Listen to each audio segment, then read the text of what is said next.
क्या हम भगवत गीता का पाठन कर पा रहे हैं, समझ पा रहे हैं, अपने दैनिक जीवन में उसे उतार पा रहे हैं?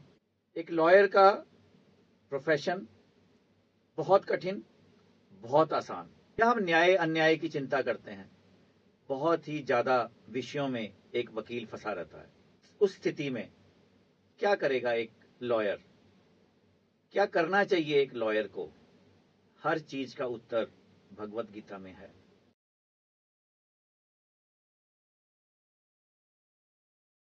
नमस्कार। लीगल एटीट्यूड भारत के इस वीडियो संस्करण पॉडकास्ट में आप सभी का बहुत बहुत स्वागत, अभिनंदन। आज हमारे साथ हैं Shri Rakesh Kumar, advocate, Lucknow high court and Bombay high court. हमारा सौभाग्य है सर कि आज आपने हमें समय दिया हमारे चैनल में आने का। राकेश जी के बारे में अगर छोटा सा परिचय दूं तो भगवत गीता जो आज हमारे जीवन का एक अभिन्न अंग है, उसके प्रचार प्रसार में देश विदेश में सभी को उसके बारे में जागृत करने का जो एक संकल्प राकेश जी ने लिया है, तो हमें लगा हमारे चैनल से जुड़े हुए सभी लोगों को भी इसका फायदा मिलना चाहिए। राकेश जी, आपका बहुत बहुत स्वागत, अभिनंदन। क्यों ना आज के सत्र की शुरुआत आपके द्वारा एक गीता के मंत्रोच्चारण से की जाए। गीता में वैसे तो बहुत सारे श्लोक हैं, सुंदर श्लोक हैं, और ये कहना भी ठीक नहीं होगा कि गीता में सुंदर श्लोक हैं। भगवत गीता पूर्णतः सुंदर है। एक हमारा जो सबसे प्रिय श्लोक है, अध्याय 2 में भगवान श्री कृष्ण कहते हैं कि नेहा विक्रम नाशोस्ति प्रत्यवायो न विद्यते स्वल्पम अपि अस्य धर्मस्य त्रायते महतो भयात्। भगवान कहते हैं कि इस भगवत गीता में जो बताया हुआ कर्म है, उस कर्म की प्रक्रिया को एक बार यदि कोई प्रारंभ कर दे, या आप ये समझ लें कि भगवत गीता में जो ओम का जप बताया गया है, ध्यान की विधि बताई गई है, उसको अच्छी प्रकार से समझ करके कोई इस पर केवल 2 कदम चल दे, तो भगवान कहते हैं प्रकृति में फिर कोई ऐसी सत्ता नहीं, कोई ऐसी शक्ति नहीं, कोई ऐसी ताकत नहीं जो आपके इस अभिक्रम को नष्ट कर सके। फिर यह अभिक्रम आपको आगे बढ़ाता है, निरंतर आपके इस जीवन को और आपके आने वाले जीवन को निरंतर उत्थान करते हुए, आपकी आत्मा का उत्थान करते हुए यह आपको वहीं पर पहुंचा देता है जिसको परम गति कहते हैं, परम धाम कहते हैं। इस सुंदर श्लोक के साथ मैं ये भी आपको बताना चाहूंगा कि राकेश जी ने आधी से ज्यादा भगवत गीता को कंठस्थ किया है, जो एक बहुत बड़ा कार्य है, और इनका सोचना है कि अगले 2 वर्ष में ये पूरी गीता को, भगवत गीता को कंठस्थ कर लेंगे। हमारी तरफ से आपको बहुत बहुत शुभकामनाएं हैं। और आप जिस तरीके से इस संपूर्ण ग्रंथ का, जो हमारे जीवन के हर क्षण का मोटिवेटर है, उसको अगर आप कंठस्थ कर रहे हैं और लोगों को इसका ज्ञान दे रहे हैं, तो एक बहुत बड़ा कार्य है। भगवत गीता शायद हमारे दैनिक जीवन का एक बहुत सुंदर पार्ट है, लेकिन क्या हम भगवत गीता का पाठन कर पा रहे हैं, समझ पा रहे हैं, अपने दैनिक जीवन में उसे उतार पा रहे हैं, या कहीं पर भी किसी भी मुसीबत में आने पर उसमें दिए हुए निर्देशों को समझते हुए अपने जीवन को सार्थक कर पा रहे हैं? शायद नहीं। इसका जवाब मुझे आपसे लेने की भी आवश्यकता नहीं, क्योंकि हम उस पथ पर चल ही नहीं पा रहे हैं जो गीता में संपूर्ण तरीके से बताया गया है। उसी विषय पर आज हम कुछ बातें राकेश जी के मुख से सुनेंगे और समझेंगे कितना आसान है भगवत गीता से ज्ञान लेकर उसे अपने जीवन में उतार कर हमारे जीवन की हर छोटी से बड़ी दुख तकलीफ को क्रॉस करने का, उस पर विजय पाने का। क्योंकि हम दोनों लॉयर्स हैं, तो आज हम सबसे पहले इस विषय को लॉ से रिलेटेड कर चलेंगे। एक लॉयर का प्रोफेशन बहुत कठिन, बहुत आसान, दोनों ही चीजें हैं। कठिन इसलिए कि जब हमारे पास कोई क्लाइंट आता है, हम उसका पूरा विषय सुनते हैं, उसके लिए हम पूरा केस तैयार करते हैं, और जज के समक्ष रखने के लिए हमारी एक बहुत बड़ी चुनौती रहती है, और हमारा पूरा ध्यान इस बात पर केंद्रित रहता है कि किस तरीके से उसे विजय दिलाई जाए। क्या इस विजय दिलाने के मंतव्य के पीछे कहीं हम कुछ गलत स्टेप्स तो नहीं उठा रहे? क्या ऐसा तो नहीं कि अगर हम गलत स्टेप्स उठा रहे हैं तो हमारे अंदर ये भय हो कि हम वो केस जीत ना पाएं, या हम न्याय अन्याय की चिंता करते हैं? बहुत ही ज्यादा विषयों में एक वकील फंसा रहता है। उस स्थिति में क्या करेगा एक लॉयर? क्या करना चाहिए एक लॉयर को?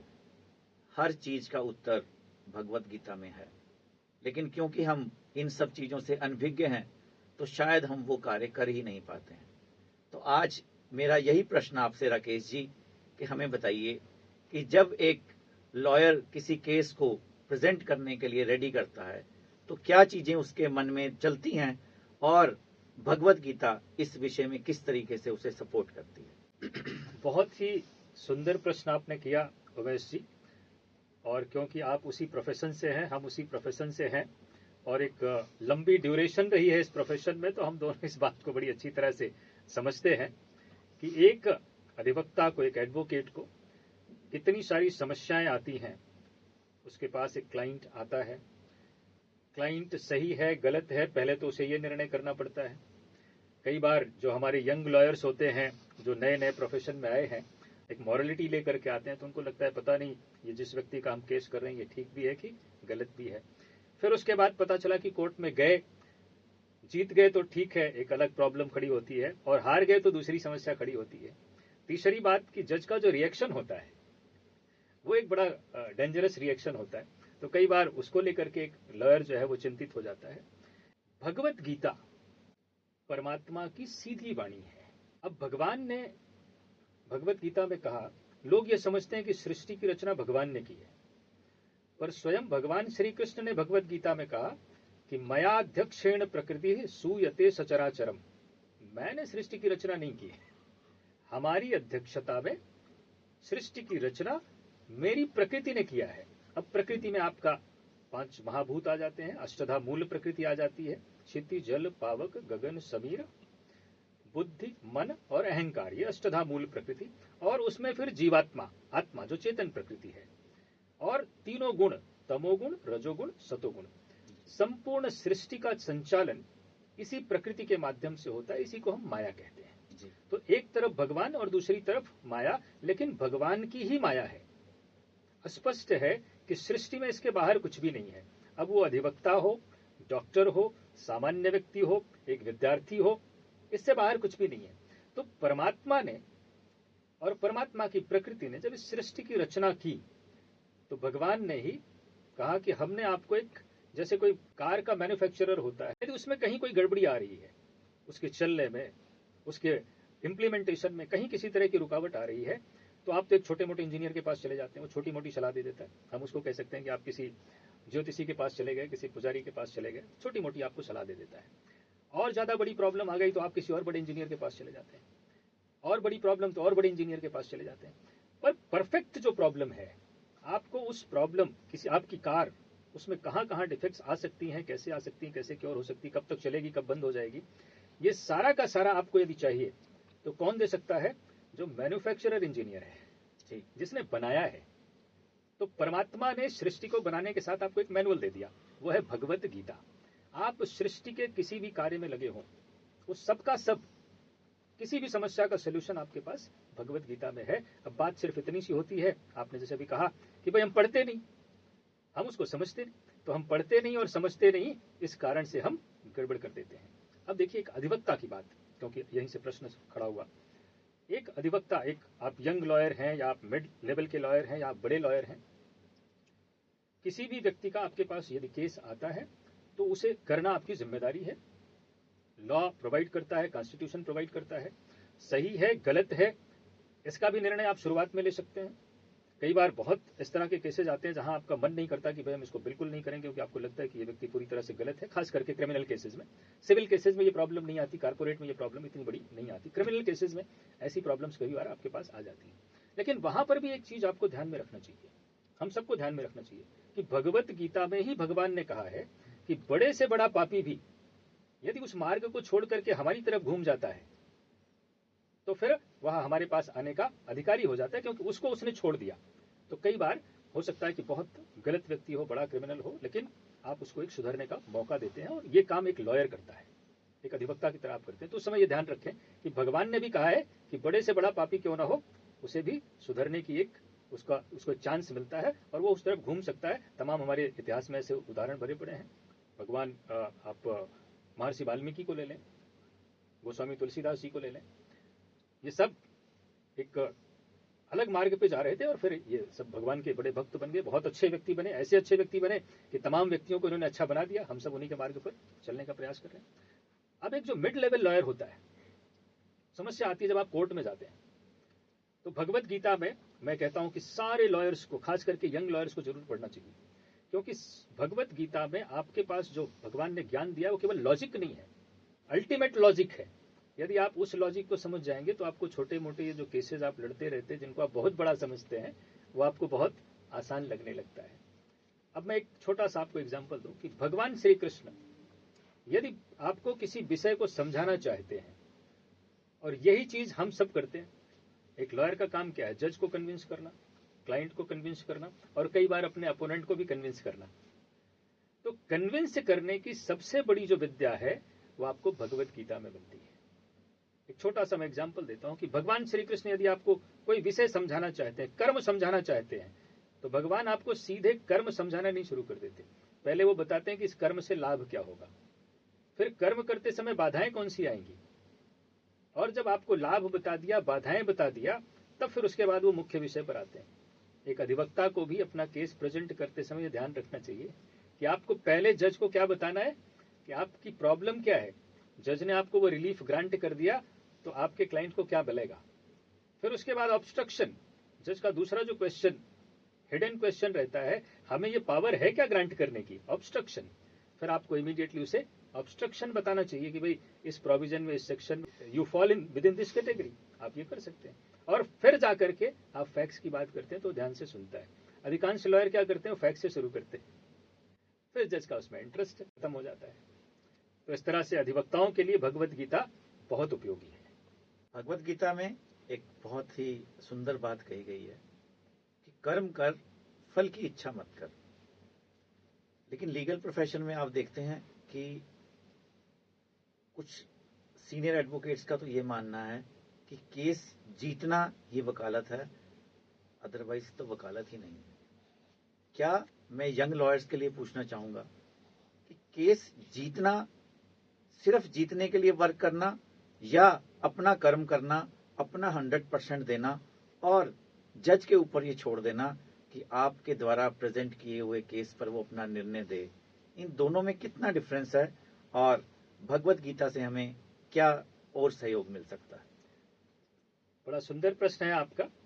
सबसे महत्वपूर्ण बात तो ये कि भगवत गीता में भगवान श्री कृष्ण ने जो कर्म की बात कही, उस कर्म का एक अलग स्कोप है।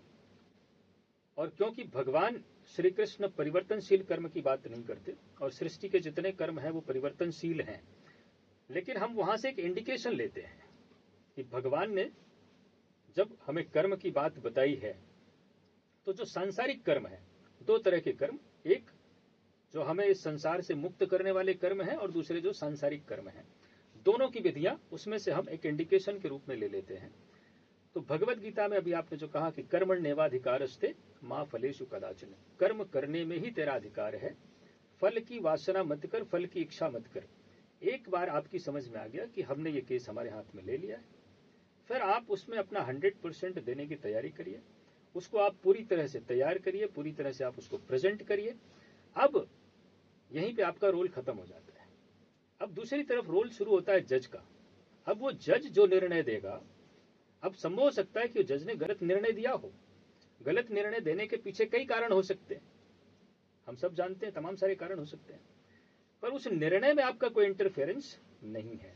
कई बार हमें लगता है कि केस बड़ा अच्छा है, इसमें पॉजिटिव रिजल्ट आना चाहिए, लेकिन आप उस क्लाइंट के भाग्य का क्या करेंगे? उसने पिछले जन्म में कौन से कर्म किए थे, किस कर्म की वजह से इस जन्म में उसे ये केस लड़ना पड़ रहा है। तो केस आपकी दृष्टि में, एक अधिवक्ता की दृष्टि में बड़ा अच्छा है, परंतु उसका जो प्रारब्ध है वो आप उसके साथ में चलता है। तो कई बार हमने भी एक्सपीरियंस किया है, आपने भी एक्सपीरियंस किया होगा। कई बार हम कह देते हैं कि ये केस बड़ा खराब है, हम क्लाइंट को कह देते हैं भाई इसमें आपको कुछ नहीं मिलने वाला है, फिर भी वो क्लाइंट इंसिस्ट करता है और हम कोर्ट में चले जाते हैं और उससे मिल जाता है। किसके कारण? केस अच्छा था इस वजह से नहीं, उसका वो प्रारब्ध, पीछे के जो कर्म होते हैं वो उसके साथ में चलते हैं। तो मल्टीपल फैक्टर होते हैं। एक अधिवक्ता के रूप में आपको अपने आप को स्थित प्रज्ञ रखते हुए, अपने मस्तिष्क को शांत रखते हुए आपने अपना काम कर दिया, फिर आप उसके रिजल्ट की चिंता, क्योंकि वो आपका काम नहीं है, वो वहां पर जज का काम है। और हमने कहा फिर वहां पर क्लाइंट का भाग्य कार्य करता है, उसने पिछले जन्मों में क्या कर्म किए हैं, इस जन्म में क्या कर्म किए हैं, वो भी कार्य करता है। तात्पर्य ये है कि अपना कर्म पूरा कीजिए, जो भी काम आपने लिया, जो भी केस आपके पास आया, उसके ऊपर 100% दीजिए, हर प्रकार से उसके ऊपर मेहनत कीजिए, हर प्रकार से उसके जजमेंट सर्च कीजिए और अपना केस 100% प्रेजेंट कीजिए, चाहे आपको लगता भी हो कि केस वीक है। करेक्ट। तो आपका कर्म पूरा रहना चाहिए। इसी विषय के साथ एक और चीज, डर। हमारे जो यंग लॉयर्स हैं, क्योंकि ये सब लोग जानते हैं कि कोई भी काम आगे काम को खींचता है। आज अगर आप एक केस लूज करते हो तो आपको आने वाले और केसेस पे फर्क पड़ता है, ऐसा सब लॉयर्स मानते हैं, चाहे वो यंग है चाहे एस्टेब्लिश्ड है। तो जो ये डर है, क्या ये डर हमारे को वो कर्म करने से रोकता है, या ये डर हमारे को आगे आने वाले हमारा काम मिलेगा नहीं मिलेगा उसको भी ये स्थापित करता है? तो इस डर को दूर करने का सभी जानते हैं गीता में उपाय है, लेकिन आप हमें बताइए कि किस तरीके से उस डर को दूर किया जा सकता है। जीवन को समझना बड़ा आवश्यक है, और जीवन में कितने फैक्टर्स काम करते हैं, और वो सारे फैक्टर्स भगवत गीता में बताए गए हैं। अभयम सत्व संशुद्धिर ज्ञान योग व्यवस्थिति। भगवत गीता में भगवान श्री कृष्ण ने अभय, निर्भयता को दैवी गुण बताया है, और इसके विपरीत यदि आप भयभीत रहते हैं तो आसुरी गुण है। तो अभय एक महत्वपूर्ण दैवी गुण है। अब हम भयभीत कई कारणों से रहते हैं। एक आपने कहा जैसे कि भाई ये केस यदि हम हार गए तो संभव है कि फिर हमारे पास से 10 केस और जा सकते हैं। केस हम जीत गए तो सब संभव है कि 10 क्लाइंट हमारे पास आ सकते हैं। परंतु यहीं पर भगवत गीता का जो रोल है कि आपको हर कार्य, जो भी कार्य आपका निर्दिष्ट कार्य है, एक अधिवक्ता के रूप में आपका कार्य यही है कि भाई जो कोई भी आपके पास आता है, हमने कहा कई बार आप डिसाइड कर लेते हैं बिगिनिंग में ही कि भाई हम ये काम नहीं करना चाहते हैं, परंतु एक बार यदि आपने कार्य कोई हाथ में ले लिया है तो फिर आप उसको निडर होकर के, निर्भीक होकर के उस कार्य को आप अपना पूरी लगन के साथ, जो आपको रिसर्च करनी चाहिए, पूरी रिसर्च के साथ, पूरी मेहनत के साथ में उस केस को तैयार करना, पूरी मेहनत के साथ में उस केस को प्रेजेंट करना, और फिर इसकी चिंता आप न करिए कि आने वाले समय में आपको उससे 10 क्लाइंट मिलेंगे या 10 क्लाइंट आपके चले जाएंगे। क्योंकि जैसे हमने कहा कि क्लाइंट के साथ में उसके पिछले जन्म के जो कर्म है, भाग्य है, वो सारा कार्य करता है। इसी तरह से अधिवक्ता के साथ में भी कार्य करते हैं। कई बार हमारे साथ भी होता है, आपके साथ भी होता है। हमने कहा कि हम समझते हैं कि बड़ा अच्छा केस था, होना चाहिए था, पर नहीं होता है, और कई बार खराब केस जो होते हैं वो भी हो जाते हैं। तो ये चिंता करना आपका काम नहीं है। भगवान कहते हैं कि जो आसुरी व्यक्ति होता है, आसुरी प्रवृत्ति का व्यक्ति होता है, वो अनंत चिंताएं लिए बैठा रहता है। कल क्या होगा, परसों क्या होगा, आगे क्या होगा, पीछे क्या होगा। आपका वर्तमान में आप जो कार्य कर रहे हैं उस पर आपको फोकस करके उसका 100% देना, और हमने कहा कि अभय होकर के कार्य करना एक दैवी गुण है, इसको सबको बढ़ाना चाहिए जी, अभ्यास करना चाहिए। बहुत सुंदर। एक और बहुत कॉमन सी चीज जो हम लोग रोज सुनते हैं कि समय और भाग्य से ज्यादा कभी किसी को नहीं मिलता। मैं इसको रिलेट करना चाहूंगा सीधा सीधा हमारे कोर्ट्स में पेंडेंसी ऑफ केसेस को लेकर।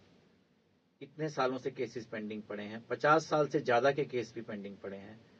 बहुत से केसेस हाई कोर्ट में ऐसे पड़े हैं जिसमें शायद वे व्यक्ति जीवित भी नहीं है। इस चीज के ऊपर आप क्या कहना चाहेंगे कि एक व्यक्ति न्याय लेने के लिए कोर्ट में पहुंचा, लेकिन समय और भाग्य दोनों ही उसके साथ नहीं चले? क्या विषय कहता है इस बारे में हमारा भगवत गीता? इस विषय में मैं ये कहूंगा कि भगवत गीता, हमने जैसे कि शुरू में कहा कि भगवत गीता किसी भी मनुष्य के जीवन के उत्थान, आत्मा के उत्थान, इस विषय पर पूरी तरह से प्रकाश डालती है और इसी पर फोकस करती है। यहाँ पर हो सकता है कि थोड़ा सा I am going to exaggerate this subject, but हमारे जो जजेस हैं, जो निर्णय देने का जिनको कार्य दिया गया है, उन्हें भी भगवत गीता पढ़नी चाहिए और ध्यान से पढ़नी चाहिए। और मुख्यतः मैं कहूंगा कि अध्याय 2 में और फिर जगह जगह पर भगवान श्री कृष्ण ने स्थित प्रज्ञ मनुष्य कैसा होता है उसके लक्षण बताए हैं। अब उसके लक्षण कैसे हैं? आपको क्रोध नहीं करना चाहिए, आप में विषमता नहीं होनी चाहिए, मान अपमान की आपको चिंता नहीं होनी चाहिए। इन सब चीजों को छोड़ करके एक स्थित प्रज्ञ व्यक्ति कार्य करता है। कोई भी व्यक्ति एक सोशल स्ट्रक्चर है, इसमें बहुत ज्यादा भगवान का इंटरफेरेंस नहीं है। ये सोशल स्ट्रक्चर है। भगवान का इंटरफेरेंस कहां शुरू होता है? जहां पर आपके आत्मा के उत्थान की बात आती है। तो एक सोशल स्ट्रक्चर में जितने लोग इन्वॉल्व हैं, वो लॉयर्स हैं, कोर्ट का स्टाफ है, जजेस हैं, इन सबको मिलकर के एक स्ट्रेटेजी बनानी पड़ती है। अब अगर ये भाग्य और समय की बात होती तो दूसरे कंट्रीज में भी अप्लाई होता है, क्योंकि भाग्य और समय वहां भी है। बट बहुत सारे कंट्रीज में ये प्रॉब्लम्स नहीं है। वहां पर व्यक्ति जाता है, कहीं 2 महीने में निर्णय हो जाता है, कहीं 6 महीने में, कहीं साल भर में, कहीं 2 साल में। बट 20-20 साल नहीं लगते, 15-15, 20-20 साल, 25-25 साल वहां नहीं लगते हैं। तो यहां पर भगवत गीता का जो रोल है, वो लॉयर, काम करने वाला कोर्ट में जो स्टाफ है, जो एडमिनिस्ट्रेशन है, जो मैनेजमेंट है, जजेस हैं, इन सबको मिलकर के और उस व्यक्ति पर ध्यान रखना पड़ेगा जो आपके पास न्याय मांगने के लिए आता है, कि हम उसे कैसे कम से कम समय में न्याय दे सकते हैं। और क्योंकि दूसरी कंट्रीज में ये कार्य हो रहा है, तो फिर एक ये रिसर्च का विषय है। अब यहां पर मैं थोड़ा सा इससे डिसएग्री करूंगा कि यहां भाग्य और समय, भाग्य से ज्यादा और समय से पहले किसी को कुछ नहीं मिलता है। ये वो स्फेयर है, ये वो एरिया है जहां पर हम भाग्य को बदल सकते हैं, आसानी से बदल सकते हैं, और समय को भी हम आसानी से कम कर सकते हैं, केवल पुरुषार्थ के बल पर। यहां मैं थोड़ा सा एक लाइटर नोट पे कहूंगा कि गोस्वामी तुलसीदास जी ने भी कहा है कि बड़े भाग्य मानुष तन पावा, और इसी को भगवत गीता में भगवान श्री कृष्ण कहते हैं, अनित्यम असुखम लोकमिमं प्राप्य भजस्व माम। बड़ा महत्वपूर्ण शरीर है जी। बड़े कई 84 लाख योनियों में भटकने के बाद एक बार मिलता है, और फिर उसका हमें सदुपयोग करना चाहिए। तो हम किसी व्यक्ति का इतना महत्वपूर्ण शरीर जो उसे मिला हुआ है मनुष्य का, और उसे हम 20 साल केवल कोर्ट के चक्कर लगवा के उसका समय नष्ट कर दे, जबकि वो इस समय का उपयोग कर सकता था भगवान के जप में, प्रार्थना में, अपनी आत्मा के उत्थान में। और एक छोटे से बिजनेस में या छोटे से कोई कार्य कर रहा है, उसके लिए हमने उसको 20 साल उसका कोर्ट में वेस्ट करा दिया, तो ये ठीक नहीं है। आपने बार बार एक शब्द का प्रयोग किया, भाग्य, जो मैं अपने आसपास देखता हूं, तो हम शायद अपनी कमियों को, अपनी गलतियों को, अपने कर्म ना कर पाने के विषय को भाग्य पर छोड़ देते हैं। ये भाग्य में ऐसा लिखा था इसलिए ऐसा नहीं हो पाया। दूसरी तरफ वही चीज मैं आपसे सवाल के रूप में पूछना चाहूंगा। हमारे पास एक क्लाइंट आता है, अपने भाग्य को लेकर आता है, अपने कर्मों को लेकर आता है, वो विषय में अपने कर्मों की वजह से फंसा है। उसका हमारे पास आना और उसका केस का हार जीत, क्या उसका भाग्य और हमारा भाग्य मिलके इसमें कुछ परिवर्तन करते हैं, या भाग्य सिर्फ जो आज की तारीख में अपनी कमियों को छुपाने के लिए इस्तेमाल किया जाता है, वो विषय है। भगवान श्री कृष्ण ने कहा कि जो सांसारिक कार्य होते हैं उसमें कर्ता हमारा मन होता है, और फिर करण, शुभ कार्य यदि हो रहा है तो इसका अर्थ हो गया कि विवेक, वैराग्य, यम, नियम ये कार्य कर रहे हैं। और यदि अशुभ कार्य हो रहा है तो इसका अर्थ ये हो गया कि हमारी आसुरी प्रवृत्तियां कार्य कर रही हैं, काम, क्रोध, लोभ, मोह ये कार्य कर रहे हैं। और फिर जिसके साथ आधार मिल जाता है, जिसके साथ आपका जप, तप, ध्यान ये मिल जाता है, ये आधार, और फिर इससे परे प्रारब्ध, यानी पिछले जन्म में हमने जो किया है, तो केवल भाग्य कार्य करता है, ये ठीक नहीं है। भाग्य के साथ इस जन्म में आप क्या कर रहे हैं, आप कितना पुरुषार्थ कर रहे हैं, आप कितना भगवान का ध्यान कर रहे हैं, आप कितनी प्रार्थना कर रहे हैं, आपने अपने कर्मों को कितना ठीक किया। भगवान कहते हैं इसमें हमारा कोई रोल नहीं है, मैं किसी का भाग्य न लिखता हूं न बनाता हूं। हर व्यक्ति अपने भाग्य को स्वयं बनाता है इस जन्म में और पिछले जन्मों में और आने वाले जन्म में, इस जन्म में हम जो कुछ भी कर रहे हैं, इसमें भगवान का कोई रोल नहीं। स्पष्ट उन्होंने मना किया, हमारा इसमें कोई रोल नहीं। आप जो कर रहे हैं, तो हमें हर समय यह ध्यान रखना चाहिए कि हमारे जो कर्म हैं वो हम किस प्रकार के कर्म कर रहे हैं। उसमें हमारे कर्म में प्रार्थना कितनी है, ओम का जप कितना है, मेडिटेशन ध्यान कितना है, हम शास्त्रों का कितना अध्ययन कर रहे हैं, ये सब मिल करके, और उसके साथ फिर सांसारिक कार्यों में हम कितना गलत कार्य कर रहे हैं और कितना सही कार्य कर रहे हैं। तो ये दोनों मिल करके अब उसमें अच्छा हर किसी का इंडिविजुअल है। जो व्यक्ति परिणाम लेने के लिए गया हुआ है और कहीं, क्योंकि हम भी परिणाम से जुड़े हुए हैं एक अधिवक्ता के रूप में, उस पर उसके क्लाइंट के परिणाम का असर हमारे ऊपर भी पड़ता है। तो बट नेचुरल है कि अब उसमें भाग्य जो है, पिछले जन्म में क्लाइंट ने क्या किया हुआ है वो भी कार्य करेगा, और उसके अधिवक्ता ने क्या किया हुआ है वह भी कार्य करेगा। लेकिन उससे ज्यादा महत्वपूर्ण है कि दोनों इस जन्म में क्या कर रहे हैं।